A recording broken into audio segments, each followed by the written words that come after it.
Is there such a thing as ultimate phone design? That was my first thought as I held the new Samsung Galaxy S25 Ultra and turned it over in my hand.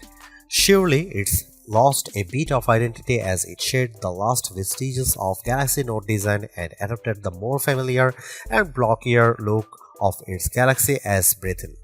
The Galaxy S25 Ultra looks not only more like all other S25 phones in the lineup but more like an iPhone than ever before. I don't consider this mimicry. Instead, as I noted above, there may in fact an ultimate smartphone design, and for the Ultra line this shift was inevitable. A moment of sadness, though, for the once iconic Galaxy Note that owned the flagship designation in both looks and functionality. It was the only smartphone virtually industry-wide that included an integrated stylus. Somehow, Samsung has managed this slimmer, lighter and squarer makeover without losing space for the S Pen, which alone is an achievement worth celebrating. However, people are done talking about the new design, including a slightly larger screen than the S24 Ultra. They will likely become obsessed with the deeply integrated AI experience. With the S25 line, Samsung has effectively blurred the lines between Galaxy AI Bixby's system-level AI actions and Google's Gemini's generative AI capabilities. And Samsung isn't shy about presenting its partners' capabilities. They are accessible through a long press of the power button, and while the connections between Gemini, Google's apps, and Samsung's apps isn't always seamless and automatic, when it works, it's smooth and quite useful. There are promises in here of a deeper understanding of you by watching not just what you do on the phone but how Samsung connected wearables like Galaxy Rings, Galaxy Watch and SmartThings accessories gather data and understanding of your physical and smart home-based activities. Ultimately, that information is presented as part of now brief home screen widgets that give you, among other things, morning and evening briefs. That tracking might sound scary if Samsung hadn't worked closely with silicon partner Qualcomm to ensure that the Snapdragon 8 Gen 8 Elite for Galaxy has a silicon core that's devoted to your personal data engine, and if it weren't for Samsung's liberal use of its Knox security both of the phone and across its ecosystem of devices. In my time reviewing the S25 Ultra, I saw some personal insights in my briefs but not enough for them to be meaningful. I think this is the kind of feature that will bear fruit after weeks of using the phone and essentially training the AI to understand you. AI can be found sprinkled throughout the system, including in photography, which is a good thing since Samsung has done little to upgrade the physical camera array. Of the 5 cameras, only one got an upgrade, the ultra-wide, which is now a 50-megapixel camera. On the other hand, Samsung has upgraded its Pro Visual engine, and as a result, photography is generally even better than on the Samsung Galaxy S24 Ultra. And if your photographic skills aren't up to snuff, you can now ask Gemini to suggest changes based on the quality of your own photos. There are more powerful tools for generating AI images and making AI alterations to existing photographs. Sketch to image is more powerful than ever, and I found that using the S Pen with sketch to image generated incredibly realistic AI editions. Samsung's AI integration also extends to sound. It can recognize music playing in a video or hummed by you, and it's also adept at cleaning up messy audio in videos you shoot. This is a better looking, faster, smarter and longer lasting Ultra than any that's come before it, and it still costs the same $199 US. The Samsung Galaxy S25 Ultra was unveiled at Samsung's Galaxy Unpacked event on January 22. It's available to pre-order now in a choice of 4 colors wherever to buy: titanium silver blue, titanium white silver, titanium grey and titanium black, and 3 more that are exclusive to the Samsung store: titanium jet green, titanium pink gold and titanium jet black. The phone ships in either 256GB or 512GB or 1TB storage configurations, and every variant comes with 12GB of RAM. Samsung Galaxy S25 Ultra will begin shipping on February 7 for the following prices. The 256GB variant is $1,299 US, 512GB price is $1,499 US, and 1TB is $1,659 US. The Samsung Galaxy S25 Ultra drops the Galaxy Note look, completely replacing it with a look that reflects the Galaxy S aesthetic found across the S25 line, although it's not an exact replica of those phones. Yes, it has a flat titanium band wrapping around the body, but the corners are slightly squarer than those of the Galaxy S25 and S25 Plus.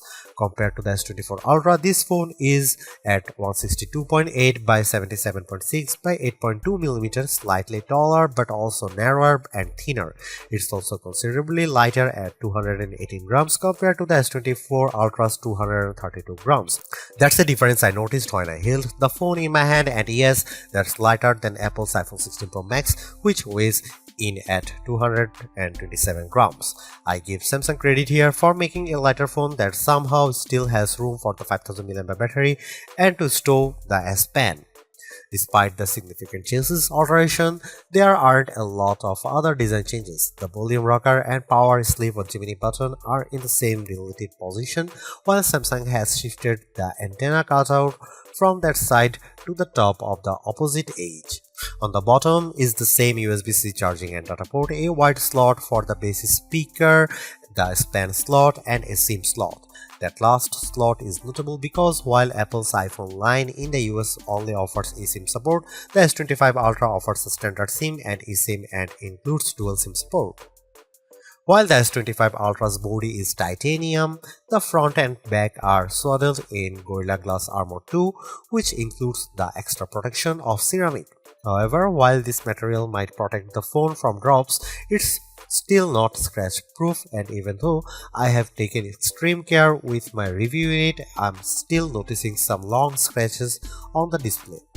They are not deep and they are not noticeable when the screen is off. Still, I wait the day when a smartphone manufacturer can deliver a truly scratch-proof display. Overall, I like the new look and feel of the Samsung Galaxy S25 Ultra, and I don't mind that it's lost a bit of its distinctive Note aesthetic. This is a big screen handset that I enjoy holding and using. Samsung has managed to make the Galaxy S25 Ultra screen 6.9 inches, that's 0.1 inches larger than the S24 Ultra's screen, and it's all thanks to a 15% smaller bezel surrounding the display. This change to the screen size is almost the full extent of changes between the S24 Ultra and S25 Ultra. It's still a Quad HD Plus display that's capable of running 3120 by 1440 pixels, which is higher res than the iPhone 16 Pro Max's 2868 by 1320 Super Retina XDR display. You won't see that S25's Quad HD Plus resolution though unless you dig into setting and switch from the default Full HD Plus resolution, and there's a good reason to leave well enough alone, as the Full HD Plus resolution looks excellent in most situations and you will get better battery life by sticking with the lower resolution. This is still an adaptive refresh rate display, auto switching from 1Hz to 120Hz on an as needed basis. Again, you can save a bit of battery life by switching to 60Hz, but the battery smooth motion is, in my opinion, worth the trade-off. There is one notable update that's not to the display itself, but the display is where you will see it. ProScaler is an image upscaling technology adapted from Samsung's TV Tech. The ability to upscale any lower resolution content is powered by silicon and might come in handy if, say, you are playing an old game or watching an old video on the Quad HD Plus screen. It's a beautiful, perfectly flat screen, and unlike on the iPhone 16 Pro Max, there's no large island cutout for cameras, sensors, and information. Instead, there's just a small circular cutout for the 12-megapixel front-facing camera, and it's not something you notice while watching movies, playing games, browsing the web, or engaging with Gemini. Underneath the screen is an ultrasonic fingerprint reader. I initially only registered my thumb, but found that the scanner sometimes struggled to read my print. My skin is incredibly dry right now, so that might have contributed to the flakiness. Later, I registered multiple digits and found better luck with an index finger. I also used a pin and my face to unlock the phone.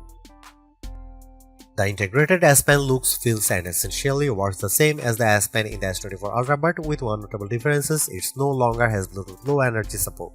This means that some of the long distance remote control features no longer work. You can't use them button on the Pen 2, for instance, advanced lights. Samsung told me they removed BLE support because so few people were using the related features, and I can say that I didn't miss it in my tests. In general, I'm a big fan of the S Pen. It's thin and small but a worthy drawing implement. I used it in notes, sketchbook and sketch to image, and it's also good for note taking. I was impressed by how effortlessly Samsung Notes could convert my scroll to accurate text. At a glance, the Samsung Galaxy S25 Ultra camera array looks unchanged from the S24 Ultras, but Samsung has given the array a visual upgrade. All the lenses now appear to almost float above the chassis. It's a neat effect, but for the most part it's a skin-deep alteration, and Samsung has left almost all the camera aspects unchanged. Here is what you will find on the S25 Ultra. You get the same 200 megapixel main sensor, 50 megapixel 5x telephoto, 10 megapixel 3x telephoto, and 12 megapixel front shooter found on Samsung's previous Ultra model. The only new camera of the bunch is the 50 megapixel ultra wide. More pixels here mean better low light performance for ultra wide shots and more detailed macro shots. As evidenced in my test, this is mostly because the camera defaults to bind shooting, which means it's combining roughly 4 pixels for each one in the final image. Similarly, you will do most of your 200 megapixel main camera shooting in a pixel binned 12 megapixel mode. Here are some camera samples of Samsung Galaxy S25 Ultra.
Samsung's long and enduring partnership with Google and Qualcomm pays off in a rich and virtually unmatched system-level AI experience. One of the hallmarks of this system is that it's less about which AI is doing what than it is about execution and availability. You might be using Galaxy AI for one task, Google Gemini for a different prompt, and Bixby for a system-level query. The lines between these systems are blurred, as are those between apps built by Google, Samsung, and third-party companies. Samsung likes to talk about AI agents, though I wouldn't yet call these agentic AI, as most of the AI inside the S25 Ultra is not acting on your behalf without your intervention. But it doesn't take much to launch relatively complex queries beyond a long press of the power button and speaking to the phone. Interactions with Gemini and other AI can be as simple as pressing the button and asking a question about the weather, or as complex as find me chili recipes on YouTube and then collect them in a note. The prompt results in Gemini pursuing YouTube, finding the recipes and then collecting them in a Samsung note. This cross-app prompt functionality works with a small collection of non-Google and non-Samsung apps, including Spotify and WhatsApp. I asked Gemini to find science-related podcasts on Spotify and then make a list of them in notes. Unfortunately, Gemini collected a list of links, and then I asked Gemini to Please find me a list of names. It would not comply. My other complaint with these cross-app connections is that nothing works unless you link apps like Spotify to your Google account. Multi-modal capabilities mean that the AI can react to everything from photos and videos to audio. Samsung, though, has some work to do on making these processes simple and seamless. I also used the feature to identify various plants and followed up with questions about how to care for each of them. In each case, Gemini maintained the context of our conversation. One of the more exciting aspects of the S25 Ultra's AI capabilities is its potential to learn about you and offer helpful daily guidance. This shows up as the new Now Brief widget on the home screen. At a glance, this might appear like a simple, albeit personalized widget with some information about your day, but it's more than that and may become more useful the more you use the phone and the more Samsung devices you own. Now, Brief is tied to the new personal data engine, a local bit of learning AI that's housed in a special core on the Qualcomm Snapdragon 8 Gen Elite chip. The S25 Ultra uses their processing space to gather and analyze useful and, of course, encrypted data and insights about you, and then present it in morning, midday, evening, and late night briefs. These include basic info like calendars, weather, and reminders.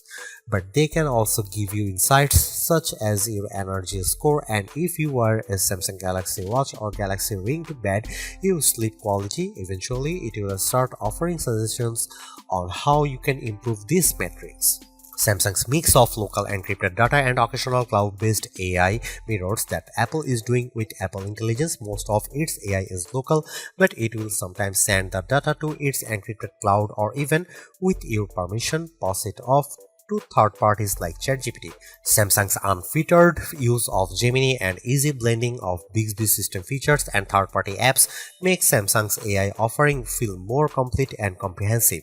And while Apple is only comfortable letting people create cartoonish images to themselves and new Genmojis, Samsung is pushing the boundaries of AI image generation. Since the introduction of Galaxy AI last summer, I have been adding uncanny, lifelike AI elements to original photos using sketch to image, and the S25 series proves even more adept at fictional creations. I used sketch to image to add a white mouse to a series of images using the S Pen. I sketched a simple line drawing of a mouse, doing my best to accurately position it on each surface. Then I let Samsung Galaxy AI do its work. The results were jaw-dropping. The only way you'd be able to know that the white mouse had not coincidentally appeared in each photo is the AI-generated content watermark on each images. Drawing Assist lets me sketch anything poorly and generate watercolors, cartoons, pop art, 3D cartoons, oil paintings, and sketches based on it. I can also generate images from text and original photos. The sketch features do a nice job of turning photos into line drawing. The system can be a bit unpredictable, though. I entered the prompt a bird flying over the Empire State Building, and S25 Ultra's Image Assist refused to generate an image because the prompt might contain inappropriate content. More practically, Samsung's Galaxy AI was effective at helping me clean up images using generative edit.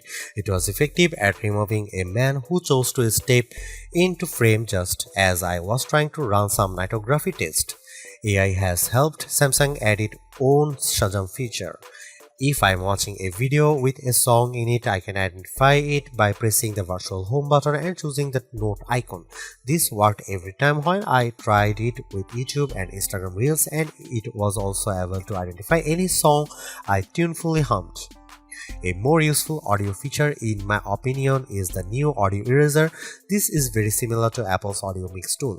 Both can identify, separate and remove background noises in videos. Samsung's version did an excellent job of removing all noise from a video I shot on busy street.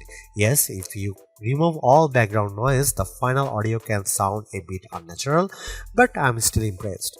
As a system, One UI 7 is cleaner and smarter than ever. Even Gallery has been given an AI upgrade, so it's better at returning useful photo results. I can now select the search icon and then speak my query with typically accurate results. I asked for photos of plants and the S25 Ultra instantly returned all my photos that include plants. I still prefer using Google Photos, which of course is preloaded on the system and can back up all your Galaxy S25 photos. If you let it do that, you'll find no better image search engine.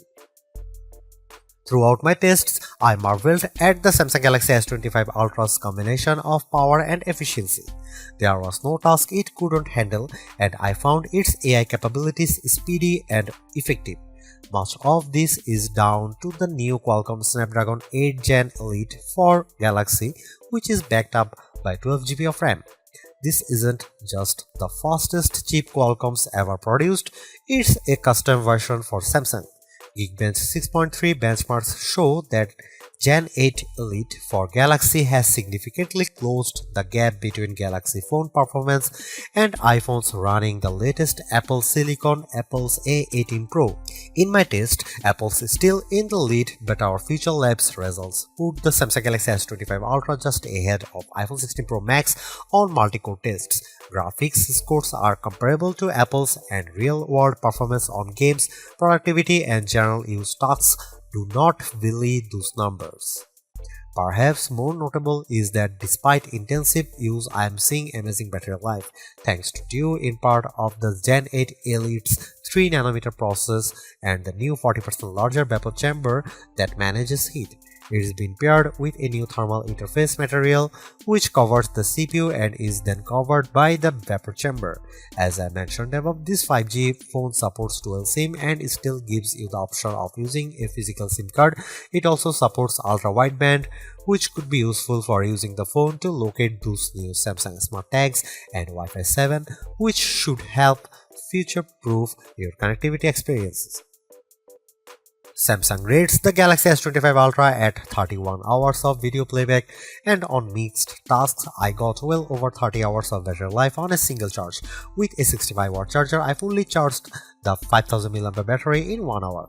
In our lab test, the rundown ran 18 hours and 35 minutes when using the phone screen at the standard 60Hz refresh rate, and dropped to 17 hours and 50 minutes when using the more resource-intensive adaptive refresh rate. To put this in perspective, the iPhone 16 Pro Max managed 17 hours and 35 minutes in the same tests. The phone supports 5W QI-based wireless charging and will work with QI2-based charger, though I don't think it supports the latter's 15W faster charge times. The Samsung Galaxy S25 Ultra is the best Android phone you can buy right now. Interacting with AI has never felt more natural or useful. In addition, the phone's gorgeous screen, helpful S Pen, solid battery life, and class-leading power all contribute to Samsung's most well-rounded offering. Top-tier cameras with exceptional zoom merely top it all off. You can get a similar overall experience from the Galaxy S25 Plus and the Pixel 9 Pro XL for less money, but with a slightly smaller screen and without the stylus. For anyone seeking the ultimate Android phone, though, the Galaxy S25 Ultra is our editor's choice winner.